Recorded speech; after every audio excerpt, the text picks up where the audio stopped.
at 7:07. All rise for the Pledge of Allegiance.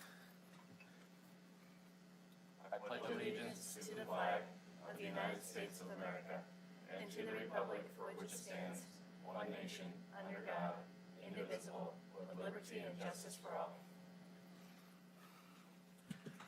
Okay. Roll call, Sylvia. Mayor Rosner, Here? Council President Mays, Here. Councilor Browse. Here. Councilor Young. Here. Councilor Scott. Here. Councilor Giles. Here. Councilor Stankey. Here. Thank you. All right, thank you, Sylvia. Approval of the agenda. Do I have a motion, or is there? Moved. I move I got a motion and a second. All in favor of approving the agenda, say aye. Aye. Aye to the agendas. Opposed? All right, thank you, council. All right, and so on our consent agenda tonight, we have 3 items. We have the approval of the February 21st, 2023 City Council meeting minutes, the approval of the March 7th, 2023 City Council meeting minutes, and item C is Resolution 2023-018, adopting City Council pillars, goals, and deliverables for fiscal year 2023-2024. Move consent. Second. Have a motion and a second. All in favor, say aye. Aye. Opposed? Thank you, council. Motion passes. All right. Then we'll move on to citizen comments. Sylvia, do we have anybody tonight? Thank you. Neil. Welcome, Neil. Thank you. Or should I say welcome back? Neil Shannon, 23997 Southwest Redfern Drive. Just wanted to make a brief comments on the pending sale of the YMCA. I know as a resolution it is not normally citizen comments are not normally brought forward at that time. I am generally in support of the YMCA, and I appreciate the council's efforts to negotiate such a contract that encourages the Y to stay and to expand. One thing that I did not see in the resolution that came up with in the comments in the public forums that you guys provided was addressing the revenue that's coming back from the city in the sum of $5 million. And I think that the public expressed very strong support that those funds be dedicated to parks and recreation. I didn't see that in the resolution, so I just wanted to make sure we're on the record for that. And in fact, based on the resolution or the background information that was provided by the city manager, there's actually some additional savings that you might consider putting towards parks also. Almost $500,000 is in the 5-year CIP plan that could certainly, with the savings of sale of the building, could be dedicated closer to parks, and in fact even $15,000 annual maintenance. I know you're going to be coming up to budget hearings fairly shortly, and I just really want to make sure that you keep parks, recreation in mind, because in many cases this 23 or more years ago, that's what the citizens intended those funds to be directed to. Thank you. Thank you, Neil. All right. Do we have any other? Do we have anything online, Chief? Okay. Awesome. All right. Thanks again, Neil. So we're going to move on to presentations. We have 2 presentations tonight. The first one is, and Sylvie, do you have that certificate? We wanted to take some time and recognize one of the members of our great fire department, Walton Valley Fire, that services Sherwood and does an excellent job for our community. Paul Spaff, did I get that right, Paul? Paul, we're going to make you come up to the mic here and talk to us a little bit. And I know there's a presentation that your department wants to do as well, so we'll do both of those tonight. Yeah. So we have a certificate that I'll bring around to you here in a second of appreciation On behalf of the City of Sherwood and Sherwood City Council, congratulations on your retirement. And thank you for your service to Sherwood, 12 Valley Fire and Rescue Station number 33. As captain of the Sherwood Volunteer Company 333, 1989 to 2023. So I can't talk highly enough what a great job you guys do for our community. I had the privilege of getting to ride around in truck 33 for a day and an evening with the crews, and they just do an amazing job for our community. So on behalf of myself and the council, just huge appreciation. But I think we have a few questions, don't we? You guys have some questions? You want to ask Paul? No? Just great appreciation. We're Yeah. unique in we're one of only three stations in the 12 Valley Fire and Rescue District that has a volunteer crew in our station, which has a long tradition, 33 years as evidence in your tenure, and thank you so very much for your time, a time to us, time away from your family. Thank you so much. Yeah, thank you for your service. I have a question for you. You started in 1989. All right. So what are some of the biggest challenges or biggest changes you've seen from then to today? When I started, we had a lot of volunteers here in Sherwood, and they've kind of dwindled over the years. We used to ride tailboard and had to shift gears on the rigs now, and now everything's inside. A lot safer now. Our equipment's a lot better. So, but it's still fun and dangerous. Okay. And what's been your favorite aspect of the job? Well, as you can see, the people I volunteered with, my crew, and then the career crews, and there's people in the community, and the support from my wife and daughters. So I'll join in and say thank you.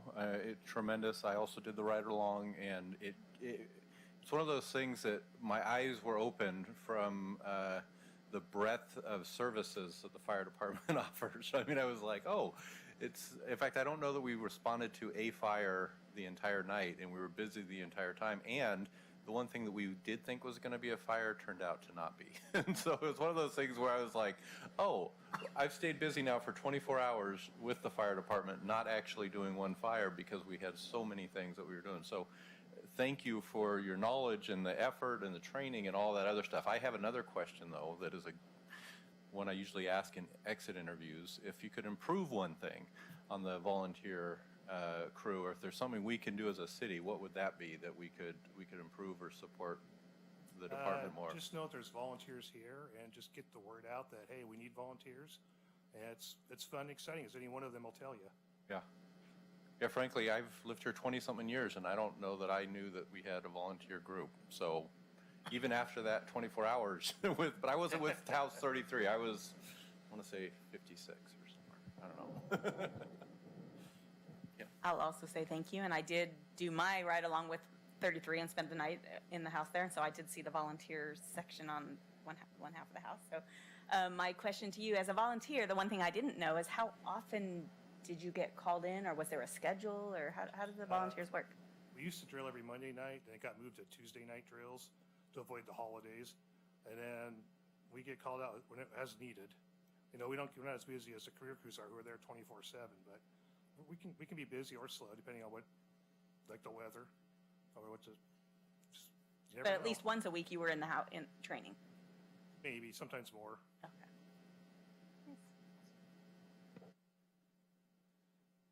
I just want to say thank you and congratulations on your retirement. Enjoy it. I'd also like to thank you. I don't think that people fully realize the amount of time and dedication and service that you guys actually do for the city, and we really do appreciate it. So I thank you for that.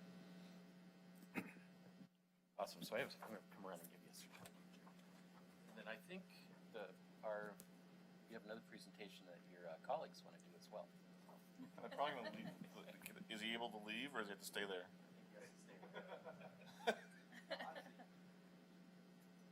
You're in the hot seat. And photos. Turn to the camera.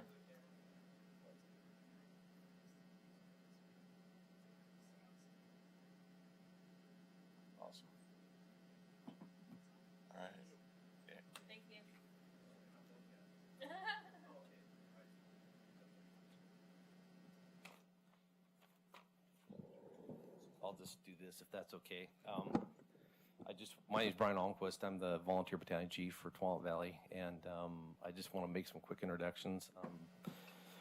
I do want to introduce Paul's wife, Stephanie's here, and their two daughters, Serena and Lindlin, are here.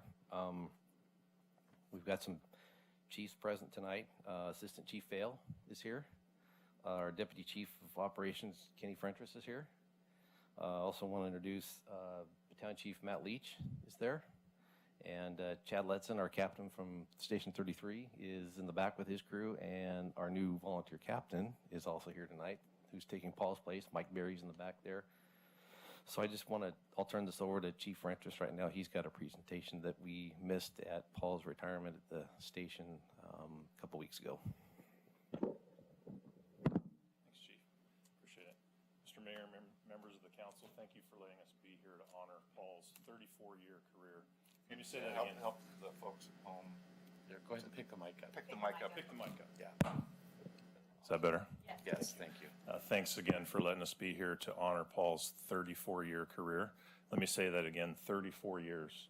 That's not very common when we have a retirement party, because 34 years is a long time, and it really takes a team, and you got to hear the introduction of his family, and I think that's extremely important to have that support behind you. One other thing that's incredible here is all 34 years were service to the community of Sherwood. Incredible. In fact, you heard earlier, Paul started in 1989. I was a junior in high school, and I just retired March 1st. So incredible career, selfless service, not only to the community, to the fire district, to the residents that live here. So we appreciate it. Paul, this up here. On behalf of the board of directors, the fire chief, and the entire fire district, congratulations.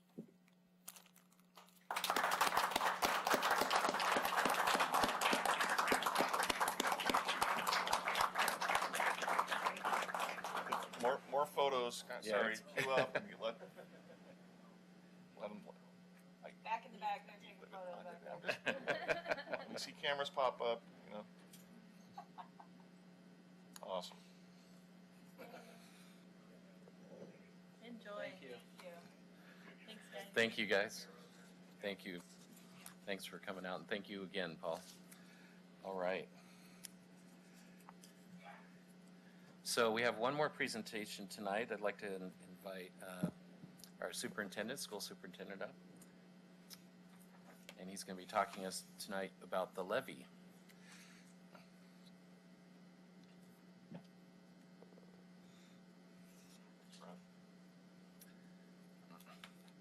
Thanks for coming out tonight, Dr. Lyons.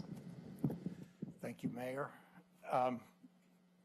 Pleasure to be here, and I want to thank the council for the support that you have given me in my time here and the school district, and the support for the school district and the community together is really impressive and very, very important. So tonight, I want to spend about 10 minutes talking about the education levy that's on the ballot for May 16th, and talk a little bit about why our board of directors decided to put that on the ballot and what it is about.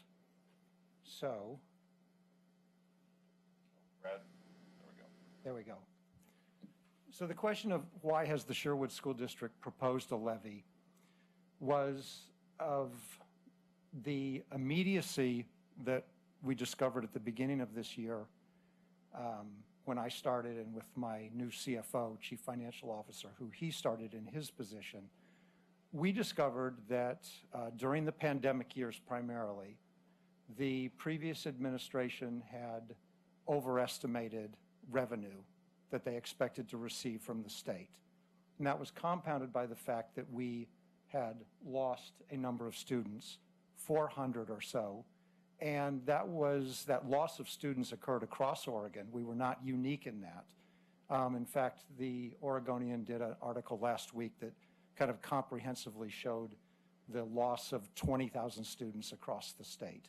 And so that created some challenges with our budget, and it created a budget that we were operating this year that was not sustainable.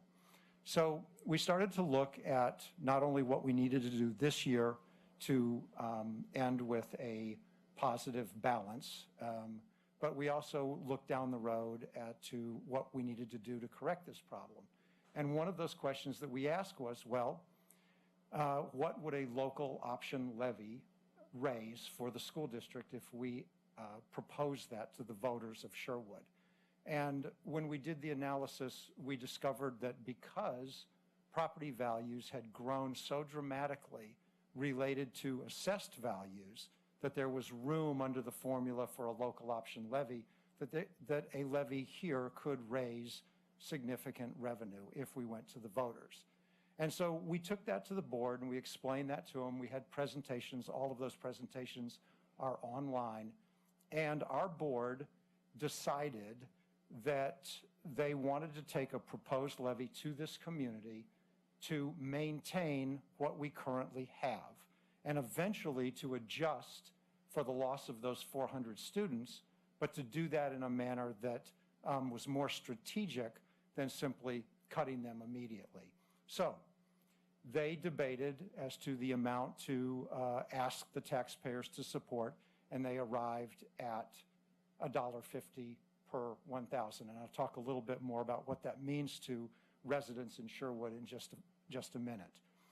Along this journey, as we started to put the materials together for the levy, we discovered something that was not well known, and I think should be well known in Sherwood, and it's this slide. And this is a bar graph that you'll see in different forms in the coming months. And it shows the per pupil revenue that school districts in this area receive. And it's anywhere from $11,135 up to $12,440 per student. That's the bars that are in the blue. In the orange are those districts that have local option levies, such as Lake Oswego, Westland, Wilsonville, Beaverton, Tigard, Tualatin. Those are the four in our area. And you see what that local option levy does to that per pupil funding. The key observation on this graph is where the Sherwood School District falls in per pupil funding amongst all local school districts. We are on the far left. We are the lowest per pupil funded school district in our area by a lot. So this proposed levy would give us an equalized footing to our neighbors. And the question that we often ask is, well, with the levy, what does happen to that orange line, that bar for Sherwood? It becomes very similar to Beaverton's, the fourth graph line over, where they go from 11,637 to 12,544. We would have a similar jump because Beaverton's current local option levy is at $1.50 per 1,000, which is what we are proposing in this levy.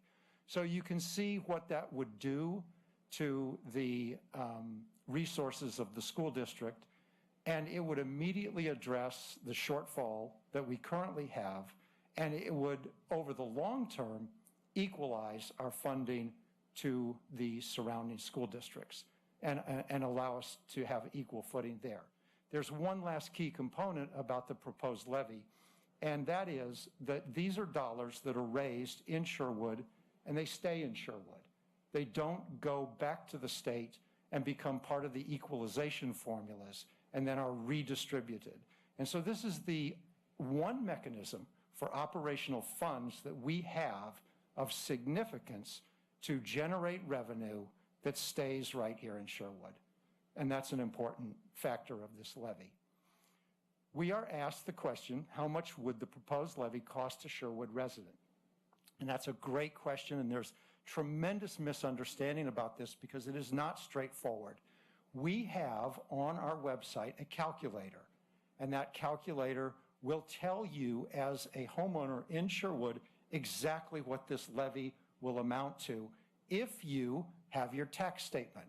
We also on the website show you how to get that tax statement from one of the counties that you live in that the school district serves. Once you have that tax statement in hand, you can plug in the numbers and you can come up instantly with the amount that the levy will cost you as a property owner in Sherwood. And the levy is for 5 years, and that's the standard length. We don't have discretion on that. It's a 5-year levy, and then you can ask for renewal, or if a board were to decide to not renew it, that would be their decision 5 years from now. So the key to understanding how much it would cost a resident is to understand assessed value. And it's not intuitive, because the assessed value, not the market value, is what drives the levy amount. And believe it or not, and this is factual, the median assessed value for a home in Sherwood is $280,000. Now that is not real market value. And when people hear that that median number in Sherwood is $280,000, it doesn't really connect with what we know our homes are worth on Zillow and on the market.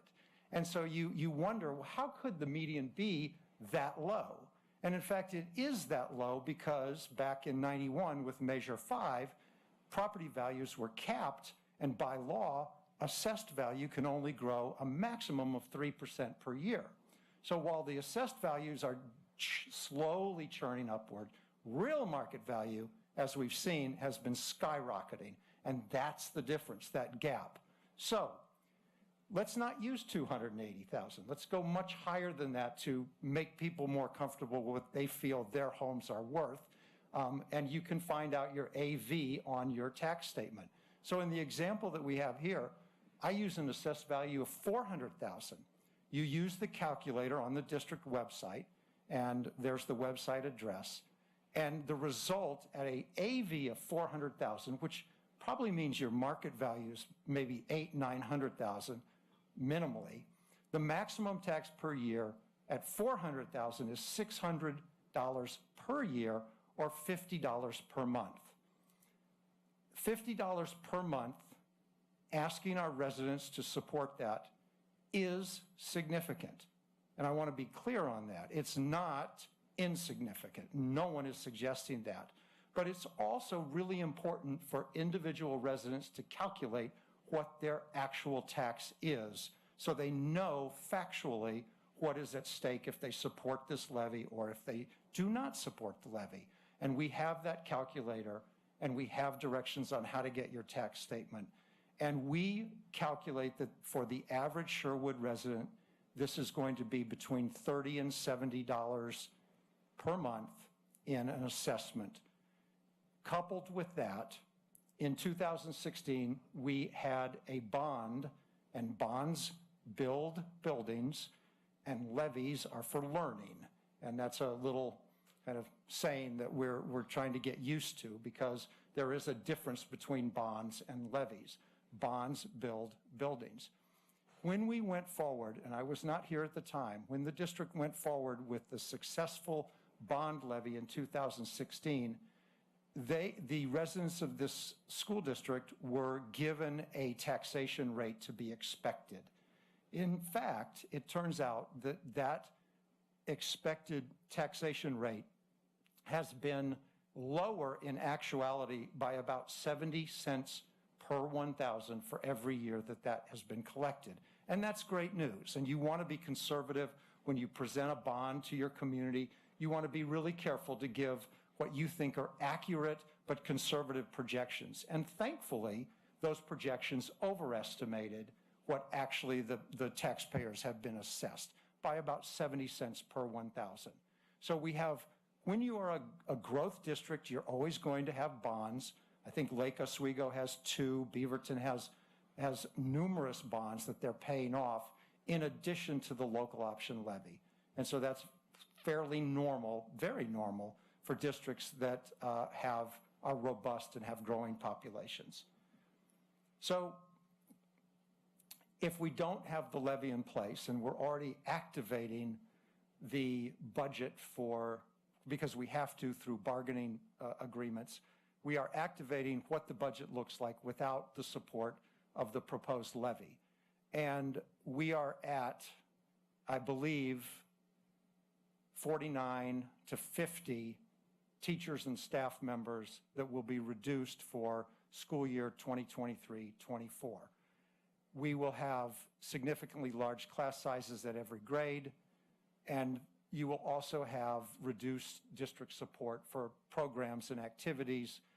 And we also will experience, in my estimation, a talent drain as we struggle as a school district with these constraints financially. We will find that parents who shop school districts very deliberately may look at us differently than surrounding districts. That's hypothetical, and we don't know that, but I am worried about that. So these are possible scenarios without the proposed education levy.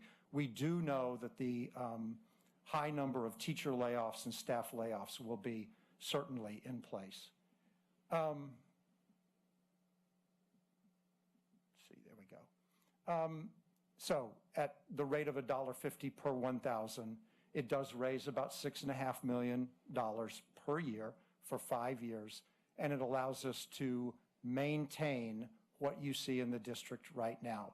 And we do recognize that we need to, through attrition and strategically, reduce our costs relative to losing 400 students, knowing that growth will come again in Sherwood and we'll regain those 400 students eventually. It will take time, but we will regain those and we will get the district right-sized and where it needs to be. Oops. That last slide is the Sherwood Education Levy is on May 16th, 2023. And that concludes the presentation. I take any questions or feedback. Thank you, Dr. Lyons, for that presentation. That was great. Obviously open it up for questions for everybody, but I had a quick question. You mentioned we're the lowest in the region.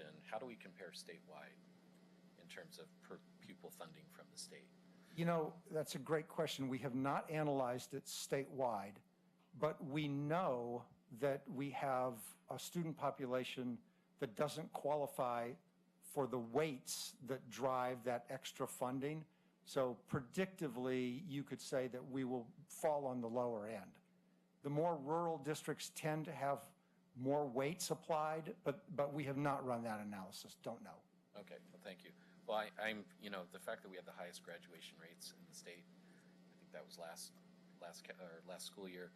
It's amazing what our teachers do, given the limited funds that they get and what they do for our community and our kids. And I hate to think what will happen if we start losing those teachers. But I want to open it up for questions. Anybody have questions?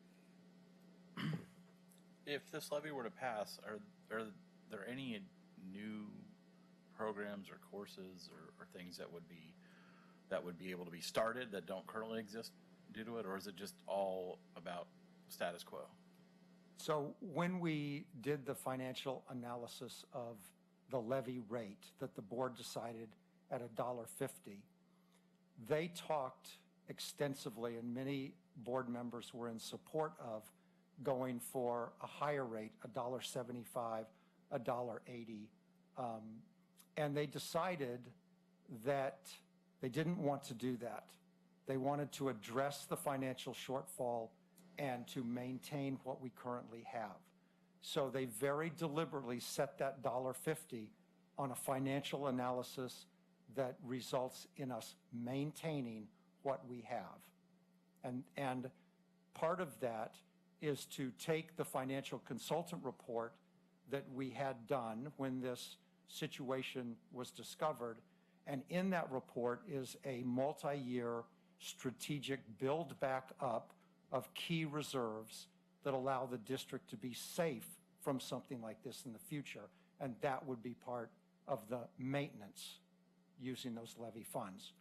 The levy funds would be used to pay staff and to get those accounts right that are necessary reserve accounts. So then, and we plan based on the length of the levy after 5 years, we think that would based on, obviously you don't have a crystal ball, but if Right. things go according to plan, then will those reserves be built up in 5 years? And things will be back on where they need to be? Yes, they will. And then presumably if a levy were to be renewed at that point, then a second levy at 5 years from now could maybe be used to expand Certainly. services Certainly. beyond what they And, currently are. boards have the discretion to, when it comes time for renewal, to change the amount, lower, higher, same. And you see that in communities. But would we need to continue this same amount in perpetuity just to maintain the status quo? Or once, you were talking about like your per student basis would be able to catch back up to what we've lost, you'd build your reserves back up, and then are we gonna be hearing 5 years from now, well, we gotta pass it again, or we're gonna have to make these cuts? And then 5 years later, well, we gotta pass it again, or we have to make these cuts, right? Like, are we just gonna be perpetually in this, we're just keeping the status quo, or can we actually pass a levy to actually add at some point?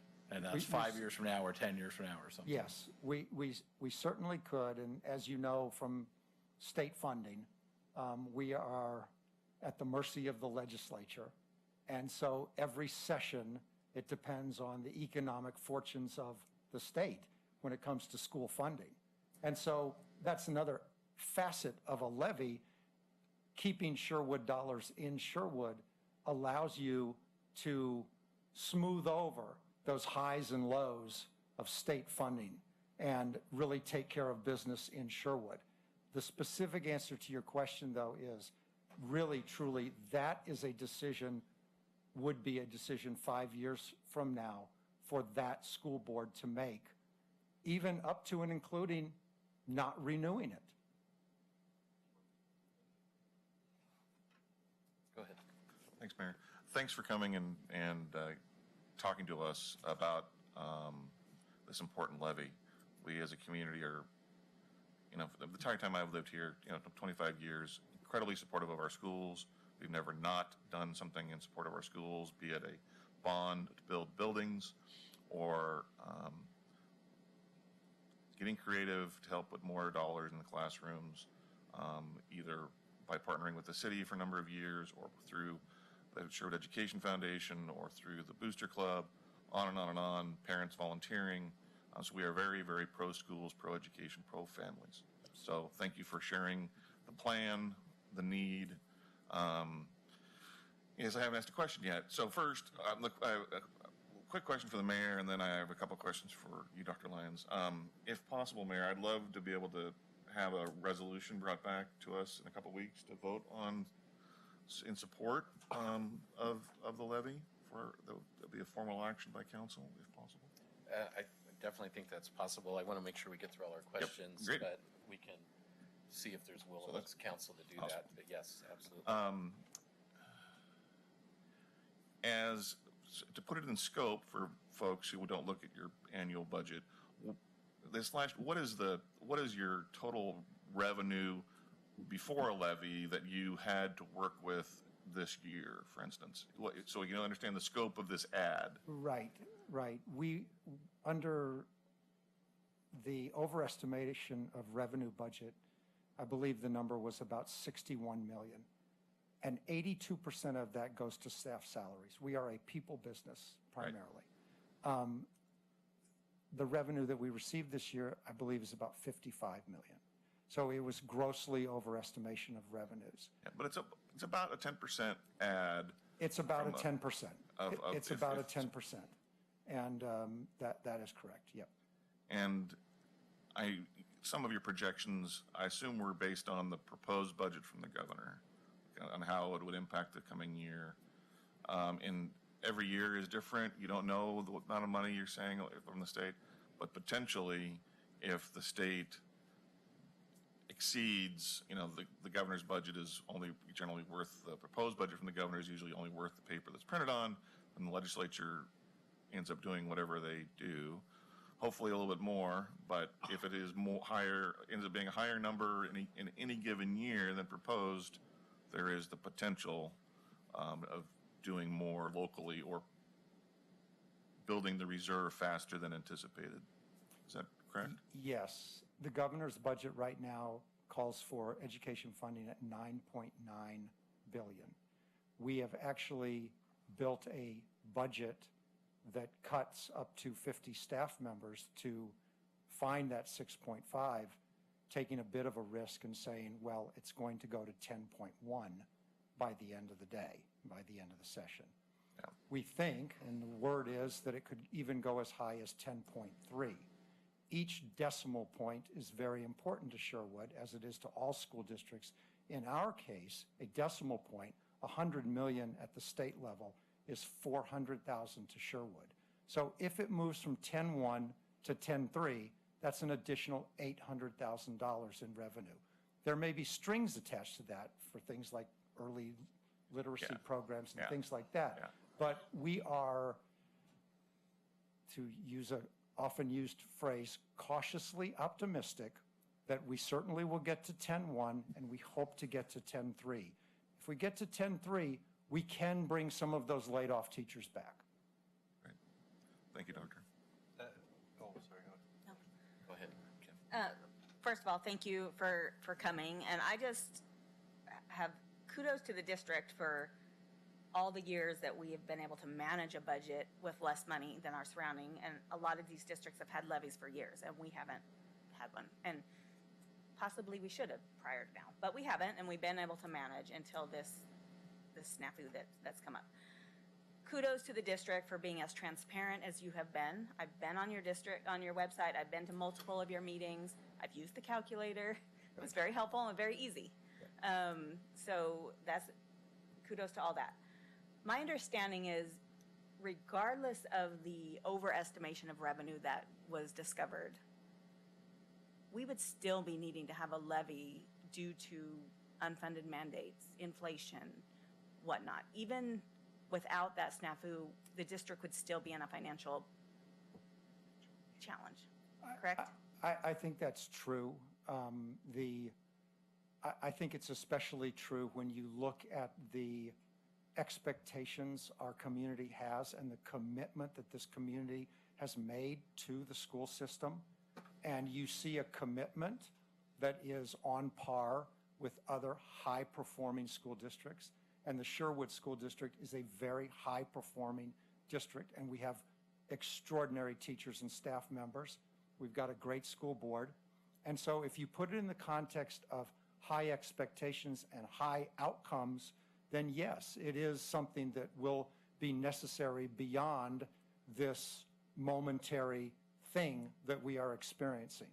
And I agree with you, this district has done a great job in the past prior to this one hiccup of managing their money. But if you want to continue that high performance, this will certainly provide that revenue that stays in Sherwood to enhance the school district over the course of time. And when this error was discovered this year, what course correction has the district done this year, and where were the majority of the cuts made? So in the fall, we discovered the problem in the months of July and August. By mid-August, we knew we had a problem. We immediately went into cut mode, and in the fall, you saw $2.2 million in cuts, over half of which came from cutting administrators and cutting central office services. And we were very proud of the fact, and it's been commented by parents across this district, that while we were not successful in keeping the harm away from the classrooms entirely, but largely we were. We did not disrupt one elementary classroom when we cut $2.2 million in the fall. The downside of that is we emptied our reserves. We knew that we were going to do this midstream, and we deliberately said, we're cutting $2.2 million in the fall. We're going to do it with minimal impact on the campuses, but at the end of the year, we're going to have to really address the issue. And this proposed levy is part of that addressing the issue. The board felt very strongly that to not ask this community to support a levy was not appropriate, that we needed to ask that question in terms of the funding permanently for the school district. Thank you. I knew those answers. I just think it's very important to reiterate it again for our community that's watching and anybody who hadn't been attending meetings. Thank you. All right. So thank you for coming tonight. I was on the Bond Oversight Committee, and I know that, in fact, I joined it to be a watchdog because I thought, well, there's going to be a ton of extravagant expenses and all this other stuff, and I was frankly very surprised at how careful everything was being done with the money. In fact, the school staff, everybody were very, like, I felt well taken care of as just a regular citizen. I thought, you know what, they're actually being very mindful. They're looking for grants and money and ways to increase the amount from the bond. And to reiterate, that bond money has been accounted for. That's a separate thing. The computers or whatever that we have set apart for that, it's non-touchable. And I see you That's nodding, correct. so that's correct. Yes, Okay, absolutely. so The bond dollars had nothing to do with this. right, and so this, and I've heard you say this before. I just wanted to again call it up. This is the money spent here will go to the programs and the staff that are directly attaching students. It is not for, again, overhead and things like that. We'll figure out how to expand that through growth in the future at a, as you said, a Right. deliberate pace. Yes. Is that right? Yes, so much like the Bond Oversight Committee, we are putting into play two mechanisms to track every dollar if this levy were to pass. One is we've revamped the Budget Committee, and the Budget Committee is getting much different kinds of reports than it's gotten in the past, much more comprehensive revenue forecasts, expenditure reports. And we're going to use that Budget Committee to track every dollar of the levy to be spent on teachers and classified staff members, not on administrators, teachers and classified staff. 100% of those funds, in addition to those necessary reserve build-backs. And that's it. That's where the money's going. Okay, that's great. And one other thing that I wanted to point out is you did mention that if the budget from the state goes up by 1%, we might be able to get some of those teachers that we've cut off back. And I got to say, as somebody who's aware of the teacher shortage in Oregon, if we cut good teachers, there's also a chance we don't get them back. They've gone Very on, much and so. somebody else has hired them, and they're gone. We don't have the opportunity to get them back, and frankly, we've also done some damage to those who are staying because now they're having a larger load and everything Absolutely. else. So, okay. And that's what I was referring to about, in part, about the talent drain. Yeah. You take your young, new teachers, and you can't expect them to ride this out from a layoff to be rehired. Yeah. They're going to be scooped up by other school districts. Okay, thank you. I have a couple questions for you. The shortfall is from both the student population decrease and the state funding numbers. Is that correct, or just the student numbers? The shortfall is a perfect storm of the loss of 400 students through the pandemic and budgets that overestimated revenue. And when you put those two together, that's a 1-2 punch that resulted in the rapid elimination of the reserves of the school district. Right. To the point where they were unsustainable this operational year. Okay. But the projected amount from the state was what we anticipated it to be, is that correct? Minus the 400 students? Well, the budgets that we're operating this year and last year were on the last biennium. We don't know what's going to happen 23, 24, 24, 25. Okay. So we're always like building, the same budgets a year out. Okay. And so this year we're operating on last biennium's numbers. And this year is the year that is the 400 shortfall, or was that last school year? Well, again, it accrued over time of the pandemic, right? Okay. And the pandemic was the most tumultuous moment in the history of public education in this country. It involved the federal government delivering billions of dollars to public schools, of which Sherwood received probably the least amount of any school district. We received the ESSER funds over the pandemic years, totaling $1.7 million. Surrounding districts, because they have more students that qualify for these weights, such as Woodburn, received up to 26 million. 26 million down the road versus here, 1.7 million. And so these, with the same population numbers. So this was an unprecedented moment in public education. And while students were leaving the districts across the state, districts were handling it differently. I guess my question, have we seen an increase in our student body from our low? No, we have not. And the demographers which we use tell us we will be flat in enrollment for the next few years. So if we are doing this levy for 5 years and it's going to be flat for many years, it sounds like we will not get back to what we need to in order to not have a levy in 5 years if that was the case. Well, again, crystal ball 5 years out is a long time. Sure. If we roar in with Sherwood West and we start, you just don't know. Okay. But by all demographic projections, the growth of students will resume in the Sherwood School District at some point in the future. Okay. Yeah. Okay, thank you. And keep in mind that Sherwood, because we are a destination school district, yields a greater percentage of children out of each household than any other community in the state.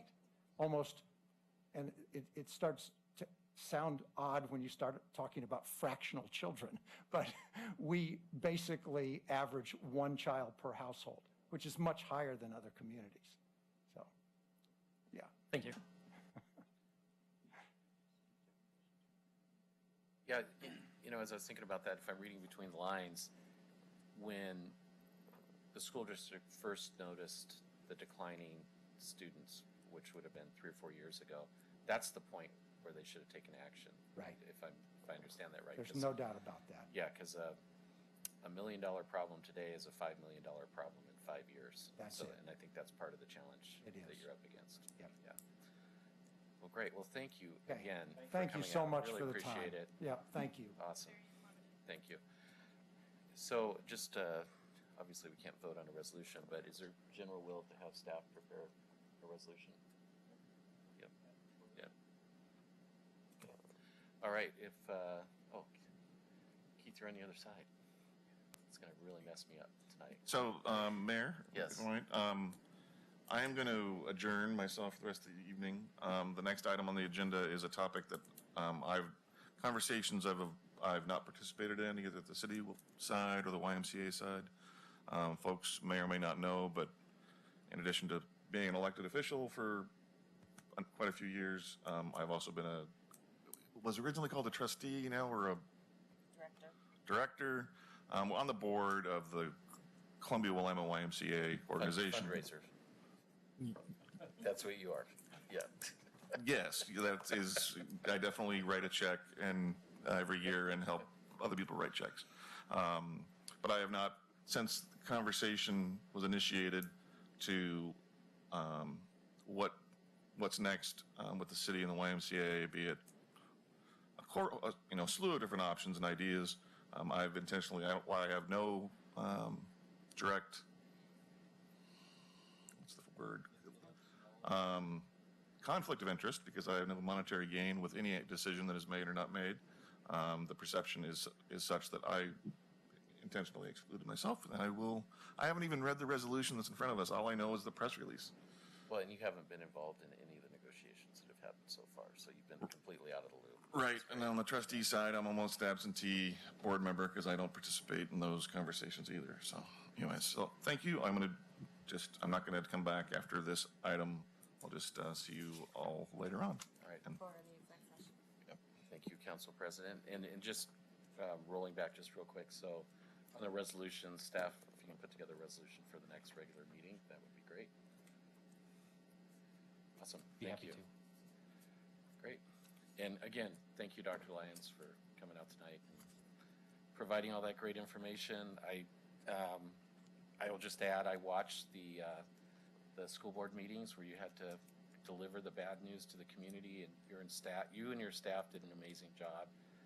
Very transparent. It was a master class in how to deliver bad news. I really appreciate the job you're doing out there, so thank you. Yeah. All right, so, and by the way, you don't have to stay for the rest of this. We won't. You have long days. We know. Yeah. Okay, so we are on to new business, resolution 2023-0-019, purchase and sale agreement between the City of Sherwood and Young Men's Christian Association of Columbia Willamette, an Oregon nonprofit corporation doing business as the YMCA of Columbia Willamette. Keith. Thank you, Mr. Mayor and Council. It's my pleasure tonight to present to you Resolution 2023-019, which is, as you said, a purchase and sale agreement between the City of Sherwood and the Young Men's Christian Association of Columbia Willamette, an Oregon nonprofit corporation doing business as the YMCA of the Columbia Willamette. Just to give a little background, in 1996, the City of Sherwood residents passed a 20-year general obligation bond to construct a public facility located at 23,000 Southwest Pacific Highway. In the fall of 1998, construction was completed, and the City of Sherwood entered into a 20-year agreement with the YMCA of Columbia Willamette to operate the facility. In 2018, the city signed a 5-year extension to that agreement. As part of this agreement, the City of Sherwood owned the facility and the land, and the YMCA had the responsibility for the operations and the maintenance of the facility.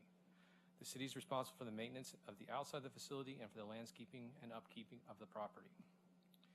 In 2021, the City of Sherwood and the YMCA began negotiations to explore the possibility of selling the land and the improvements to the YMCA. In February of this year, a joint press release was announced by both the YMCA and the City of Sherwood, and we followed that with 2 town hall meetings, the first of which was on March 2nd at the YMCA and March 9th right here in this facility. The purchase and sale agreement is for $5 million in cash. The sales price was based on the appraisals from the YMCA and from the City of Sherwood. As part of the purchase and sale agreement, the city will retain the skate park and the undeveloped area adjacent to Woodhaven Commons. The city will also receive easements for the Highway 99 pedestrian bridge and access to the skate park. The agreement does contain a 20-year right of first refusal should the YMCA decide to sell the property. In addition to the sales price of $5 million in cash, the additional financial impacts are based on our new CIP, an additional savings of $456,000 in planned capital improvements over the next 5 years, and approximately $15,000 per year in maintenance and upkeep of the land and the property. As we were reviewing the document, there was one concern, and I do want to let Ryan Adams, our city attorney, talk about that briefly. Good evening, Ryan Adams, city attorney.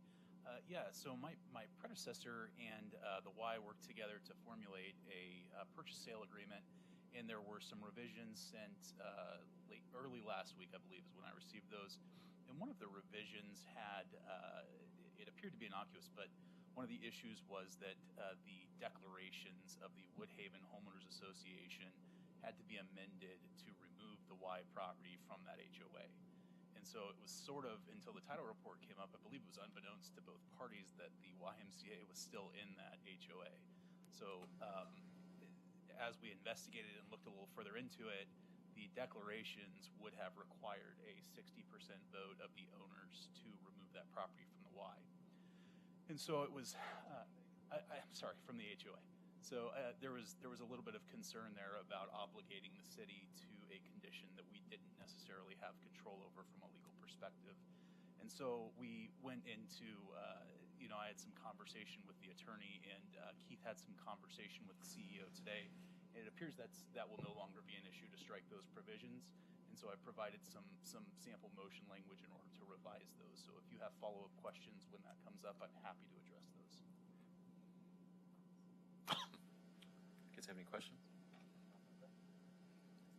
And just go ahead. I was going to say, and Neil, I'll address this to everybody.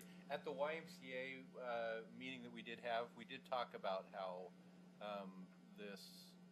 we did want to use this money as a council for parks, and we weren't going to be spending it as part of the general budget, right? It was. Well, I think there's been some conversations with various council members. We haven't officially, as a council, endorsed that. I personally agree that it should be oriented toward parks. I've heard all kinds of ideas floated about what we could do, like even putting in bathrooms at skate parks, stuff like that. So, but the council will need to all agree to that, so. Okay, okay, great. Is that something we need to do now and then through an amendment, or is that something we can handle in an after action? I agree. I think we all have generally head nodded agreement that we want to ring fence the 5 million and And I protect think it for we parks. pretty much have told the public that's what our plans were, so. Yeah.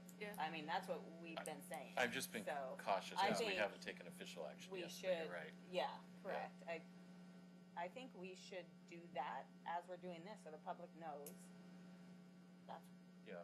what Fully our intention transparent. is. We said, we had talked about setting up its own like fund for this 5 million, so it doesn't get lost in, I think that's right. I don't think we have to do anything in the sales agreement. No, not the sales agreement. Along those No. lines, but if, or would that, I we need like a the idea. resolution? I like the idea of a fund. Does someone want to make a motion that this is all put into a fund that goes toward parks? We can figure out the details See what later. Ryan, Yeah. what we need to do that. So I think the question is, can you obligate the funds now into a different fund? And I don't know the answer to that off the top of my head. I'd want to have a conversation with our finance director and look it over. Well, how And we about do just a resolution at the council's intent is that these funds be used for parks? Sure.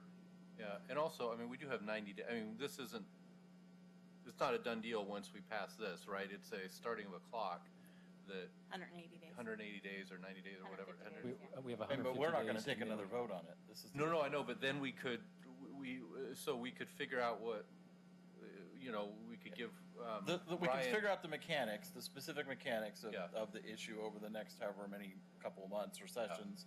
But in the meantime, we could pass a resolution saying this is our intent. Yes. Okay, We'll figure out the great. I love details that. I think later. that's a great idea. Yeah. So, let's Do get, you need a motion? Do you need a motion that we, Let's do a motion just to declare your intent. I think that would be helpful. And then, from that. okay. So I make a motion that the intent of the sale of the YMCA property is to move the $5 million into a designated fund to be used for parks Recreation. and recreation. There we go. Second. all right, we have a motion and a second. Discussion on the motion? No? All in favor, say aye. Aye. Aye. Opposed?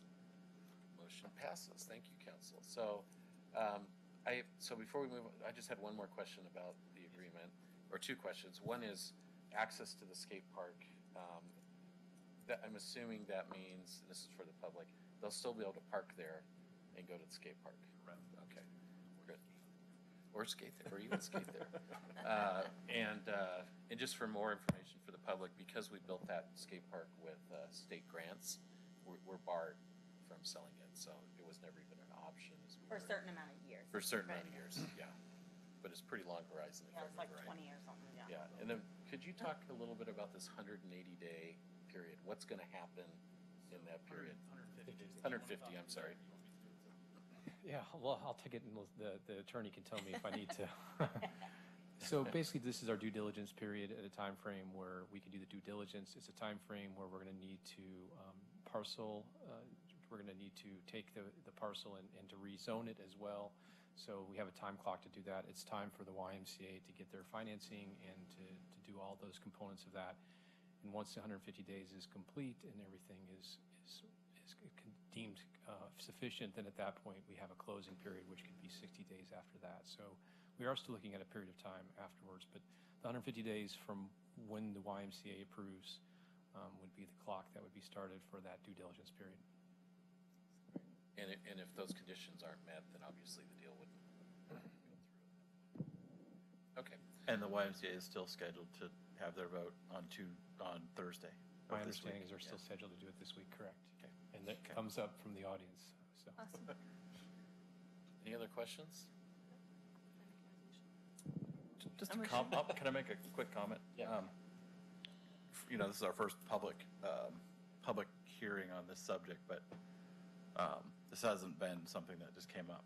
We've been working in executive session on this for over 2 years, and then we obviously had some public outreach to the community over the last month, a couple of times as well. So happy to reach out. If anyone has questions, the information's on our website. The Y can answer questions. The city can answer questions. I'm happy to answer questions if anyone wants to reach out to me as well. But yeah, I just want to let people know this isn't just a In the vacuum. something we came up with last night.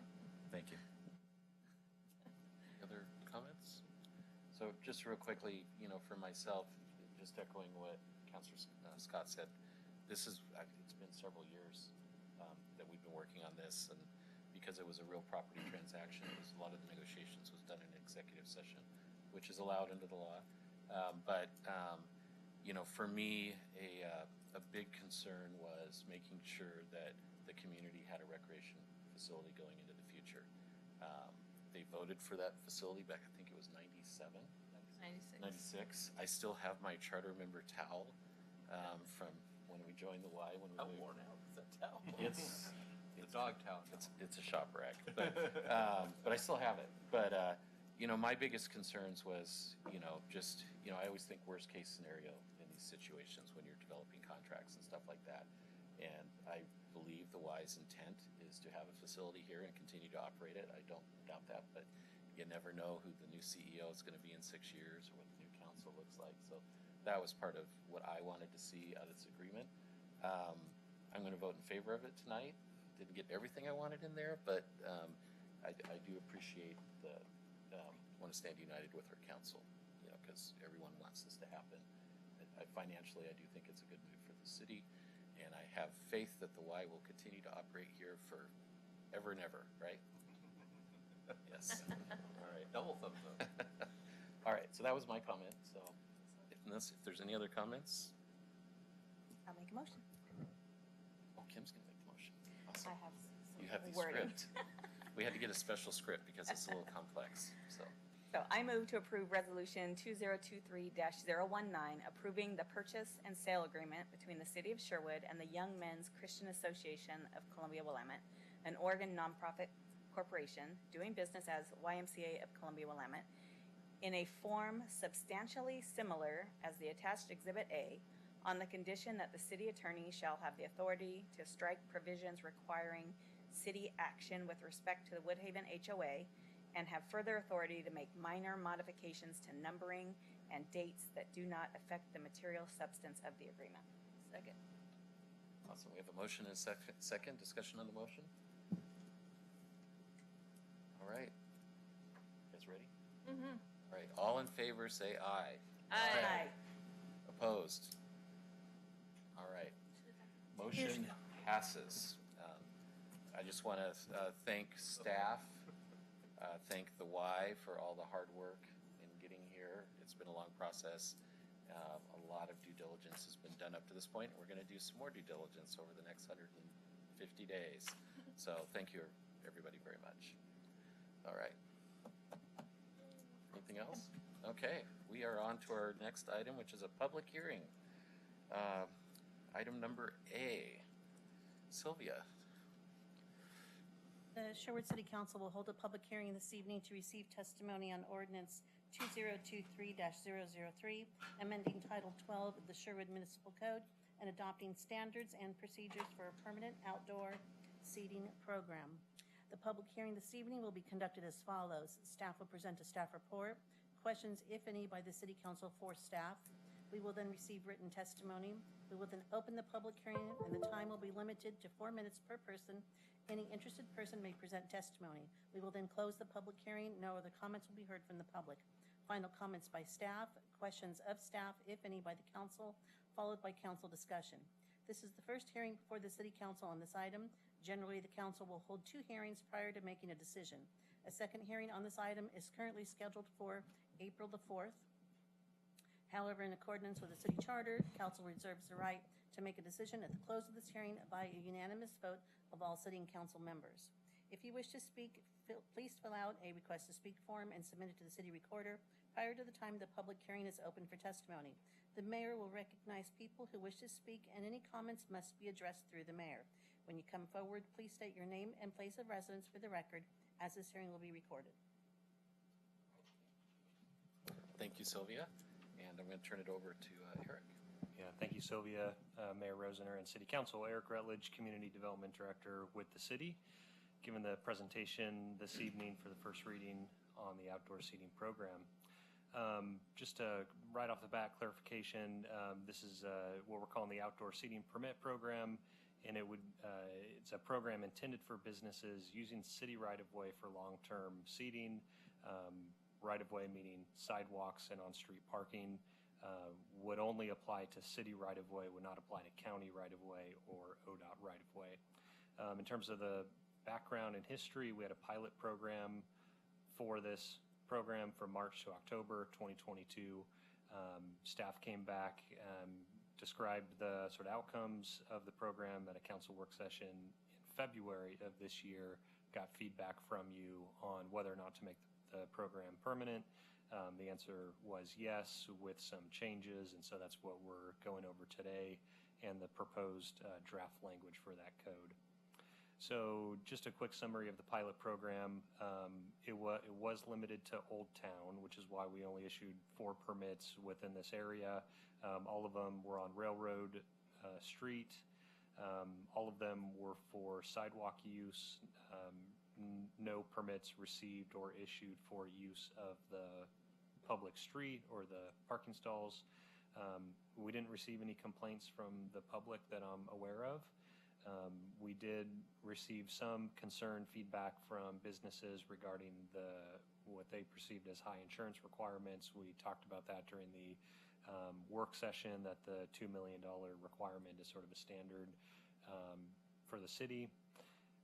And we did have to do some enforcement in terms of, I guess, really education in terms of saying, hey, there's a pilot program, you need to get a permit for the seating that you currently have in the right-of-way. And then the feedback that council provided on making the program permanent, the answer to that was yes. Council directed staff to bring back code that made the program citywide and not just limited to Old Town. Some time and seasonal restrictions none for the sidewalk. Sidewalk use is to be permitted year-round. The street or the parking stall use, council directed staff to have that be permitted seasonally, so I'll go over the specific timeframes on that. And then allow annual renewal of the permit with no renewal fee. In the staff report, it said a minimal fee, but clarifying that it should be no annual renewal fee. So just a quick summary of the code and permit. This is going to be located under Title 12, which is streets, sidewalks, and public places. Same place that we address other permits for the right-of-way. Again, the code standards are going to be based on the pilot program. Very strict requirements for location and design of the seating. For example, ADA standards have to continue to be met in all circumstances. Pretty detailed code in terms of what can actually be installed by a business. Permitted citywide, assuming that the standards can be met. We do think that in many cases outside of Old Town, the sidewalks, the sidewalks are going to be at 5 or 6 feet, and a lot of businesses are going to be located on Highway 99 or 12th and Sherwood Road. So there's not going to be a whole lot of, there'll be some opportunity likely outside of Old Town, but not a whole lot. So it does apply citywide to the extent that the actual standards can be met, that they're actually putting their improvements in a place where all the standards can be met, ADA access, parking requirements, etc. Kept all of the general liability, personal injury, fire insurance, all that's still required. Proof of Tualatin Valley Fire permits, OLCC permits if that's required. Again, the duration, sidewalk would be year-round with an annual renewal, no fee. Street permit would be valid from March 1st to October 31st with an annual renewal with no fee. So the business would be required to take down the seating in the right-of-way November 1st, but they can put it back up on March 1st. And then in terms of enforcement, we followed the right-of-way or standard enforcement for right-of-way. That's enforced by the city engineer or a designee. It's city right-of-way, so if business is not following the standards or there's an issue, we have pretty clear authority to correct that if it's needed. And then probably more detail than you need, but the code structure, I'll just highlight this section in here about the actual standards. There's general rules and then specific standards for sidewalk use, specific standards for on-street parking use, specific standards for tents, and then we have the actual enforcement mechanisms as well. This is the first reading. Second reading scheduled for April 4th, so we don't need a motion this evening, but your alternatives, when we come back on April 4th, approve the ordinance and code language as written, approve the ordinance and code language with modifications, or do not approve the ordinance and code language. And happy to take any questions. Thank you, Eric. Any questions, Eric? No, I appreciate the correction to the no fee that we had talked about in the work session. I just think that's important. Our businesses pay their first application fee and then be able to continue it while notifying the city annually without paying a fee. So. Yeah, renewals are just really about educating them on any changes to the standards or the code. So, great. Any other questions? I have one. Yes. For the street use, that is limited to the parking stalls and nothing beyond that, is that correct? Up to 2 parking stalls directly in front of the business if they actually have that space, up to 2. Yeah. Okay, thank you. But there was a parking stall. Had one parking stall in front of them and the other one, and another next parking stall was more than half in front of an adjacent business, they wouldn't be able to use that. Correct. Okay. I know it wasn't here for the work session. My only comment would be I think March 1st to October 31st is too wide, but I wasn't here, so I guess I missed my chance to advocate for a narrower window. And we didn't have anybody this year apply, and so we just always change. I mean, that's 8 months. I feel like you might as well just do it the whole year if you're gonna do 8 months, but I would have gone like May 1st to end of September or something. Problem with the year is Splitting hairs. we just didn't want permanent structures. If you did it for, Yeah. if you just didn't have it. Yeah. And then oh, sorry, go ahead. No, my preference would have been not to allow the street stalls to be used at all, but I could see for the summer months making sense, but whatever.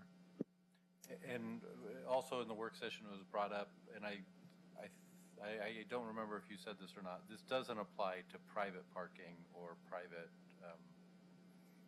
parking lots. Correct. As well, This would right? only apply to city right-of-way, so if we have shopping centers, Right. there could be a separate process for that, but it wouldn't be this program. Perfect, thanks. And just for people watching, this is separate from like a SEPA, a special event permit where someone wants to close the street for a couple days for Robin Hood Festival or cruising Sherwood or something like that, or St. Patrick's Day, or something Yes, like that. this is It's more completely separate. long-term seating in the right-of-way in a specific location for a specific business, yes. Great. Any other questions? Do we have anyone that wants to give public comment? Great. So we will, I'm assuming there's no will to do an emergency on this and vote on it tonight, so we will hold this over. Oh, we're down one, you're right. So we'll hold this over for the next meeting, so we'll close it out for now and move on. Awesome. Thank you, everybody. All right, so our last, city manager report. Thank you, Mr. Mayor, Council. A couple exciting things. Trash Palooza is coming up on Saturday, April 22nd at 10 a.m. Please check with our website or our Facebook page so you can sign up. This is a family-friendly annual Earth Day event celebration.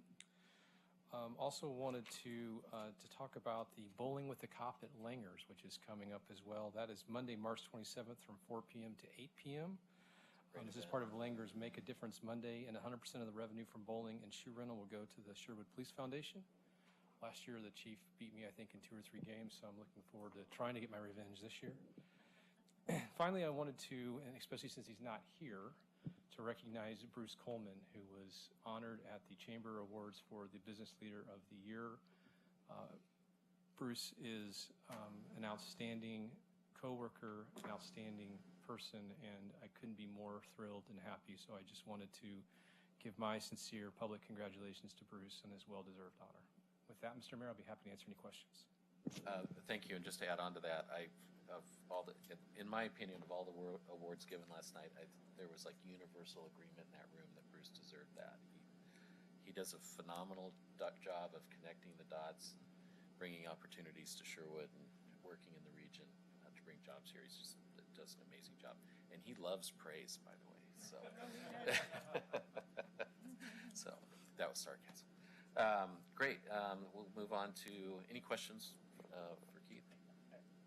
Go ahead. Keith, the Sherwood well on Pine and Willamette that was damaged from that fallen tree, do we have a status on that?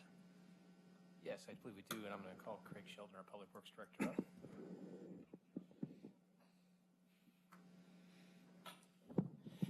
Evening. They're starting construction tomorrow. This has been quite a process. Would come in, it's an insurance claim, so you got to wait for insurance to come out. Then they didn't have a structural actual review it. They just had their normal appraisers take a look at it, and we actually wanted structural to look at it since it's one of our well sites. So that took a little longer. And then the bids come in about 10 or 15,000 higher than what was expected by the insurance company, so I had to work with the insurance company through that. And then we received 3 bids. We have to go through a process because it's over $5,000, 3 bids. And so it's been a process. The contractor needed to finish up a job before they could actually come on site to work for us. So here we are, supposed to start tomorrow. I've been told that before, and it starts the next day, so it's supposed to start, so. Okay, great. You bet. Thank you. Was there any structural damage? No, but we'll know more once we tear into it, so. So, Craig, while you're up there, do you want to talk a little bit why we have all the fencing around the water tank on the hill? Sure. We had a band break on the old reservoir that was built in 1972, so the roof has kind of come in on one side. And we're actually going through emergency process right now with a structural engineer as well as our civil engineer, our water engineer. And we've actually reached out to several contractors. There's only a few of them that do this type of work. It's very specialized. And I'm only thinking right now we're going to get 1 bid for that when it's time, when we're ready, just because of people's workloads. So we're going to continue to treat it as an emergency to try to have it repaired before our peak season during the summer. And we extended the fencing to about 20 feet because one of the chunks come off the roof that we had blocked off before. So, but really it's wrapped, that reservoir is wrapped, so the actual top banding broke on the sides. Kind of an easy way to explain it. So. Great, thank you. And I can't tell you how much I appreciate how on top of it you guys were. The fact that you had fencing up before that piece fell off is amazing. So thank you. Thank you. Any other questions for the city manager? All right, we'll move on to council announcements. I think we went first down there last time, so Dan. The Planning Commission did not meet last week, but the prior meeting, they approved there's a light industrial zone behind the Walmart that has most of the area developed now. The corner lot that's on 12th and Sherwood is what they were seeking approval for, a conditional use permit to turn it from light industrial to more commercial mix. And that was approved by the Planning Commission. And so on that corner, the proposed plan is to see some commercial businesses there to complement the industrial there. And then the Trash Palooza, again, to reiterate that's coming up in April. Get involved with that if you can. It's good for the city, good for people to be in touch with the community, know what's going on with their own areas and clean up that stuff. That's it. Thank you. Doug? Renee? Thursday, I will be in the Housing Advisory Committee meeting. And so just what we talked about tonight, the whole camping thing, that's a big conversation for Washington County. So I hope to come back with more information. A reminder of the Sherwood Police Foundation Gala on the 28th of April. And I'm sorry, I'm going to miss Trash Palooza. I'll be at the all-day event. We're bringing 300 and some Rotarians from across the state into Sherwood. Hopefully they're going to spend their money here, but that's what I will be doing that day. They'll be here on that day? He'll be here on that day. We'll be at training at the high school. That's it. Awesome. Kim? I think I might not be available for Trash Palooza either, but in past years on council, you know, the Sherwood City Council, we had a team. Yes, but we are responsible for Sherwood Boulevard. What is that? It's the Adopt a Road Adopt a program. Road. Thank you. So our Sherwood Council, we would walk Sherwood Boulevard all the way down to 99 and then back and clean that section. So that is our, as a council, what we've done in the past, if anybody wants to take that on.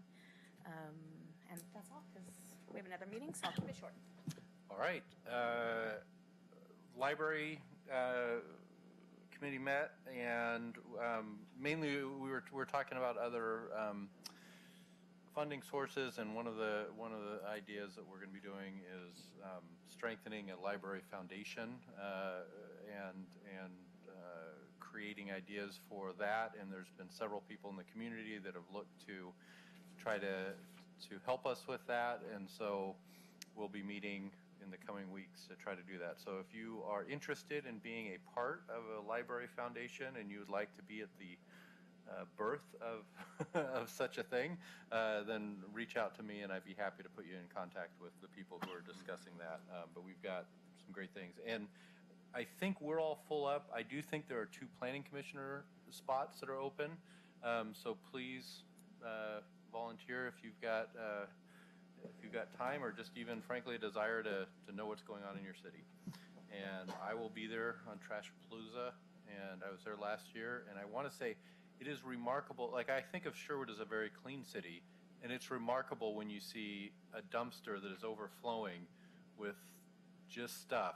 And in fact, it is kind of fun to, there's a little contest, they gamify it, so bring your kids, and I almost won the weirdest thing that was making an irritating anti-theft noise the whole way I was walking with the bag. And so anytime it jiggled a little, it would set off a little siren. But that didn't win the weirdest thing. There's a contest of weirdest thing you pick up. So anyway, that's it for me. Awesome. Thank you. I just have a couple things. I guess it's been just a little over a week ago. I was out in Washington, D.C. with our city manager, Keith.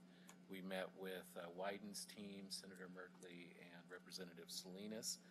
The purpose of that trip was earmarks. They're back, although they don't like to call them earmarks out there. Some call them shovel-ready projects. Or, of course, that wasn't allowed anymore either. So the latest I've heard is ribbon-cutting ready projects. But it's kind of entertaining. But I know a lot of people don't like earmarks, but when the earmarks went away, they were sending all the money to the federal agencies, and the federal agencies were doling it out, and that was not working. That we were not getting the help we needed in our community. So we were lobbying for a couple of specific things. We have 2 sewer projects, one in downtown Sherwood and one up on the hill. I think the total of those is about $2.5 million that we're asking for from the federal government in the form of an earmark. We also are asking for $2.1 million to clean up the tannery site, the future place of our Public Works building. So that's a really important project as well. And then the last item is we're asking for $2 million in broadband funds to expand our rural service around the city. So it's a little over $6 million in asks. Merkley was very receptive on the ask. We talked a lot about broadband and a lot about sewers. Apparently he likes talking about sewer and water infrastructure, so that was a good conversation. And our new representative, Salinas, was very supportive. Well, they were all very supportive, so we will see where that goes. But these trips are important. We brought back $3 million for the Tonquin employment area by making these trips to DC and asking for these funds, so it's well worth the effort. The only other thing I'll mention is I sit on the Metro Policy Advisory Committee, MPAC, and MPAC is ramping up their oversight role and advisory role to the Metro Council on the urban growth boundary expansion. So that's going to be an interesting year as Metro gears up to go through another round where cities ask, to expand their urban growth boundaries. Not saying we're going to do that or we're not going to do that. We haven't made a decision. But it's good that we have some representation on that committee as they work through that process. So that's all I got for tonight. Anything else for the good of the order? Awesome. Well, I'm going to join our regular meeting and we'll adjourn to executive session. Thank you, everybody.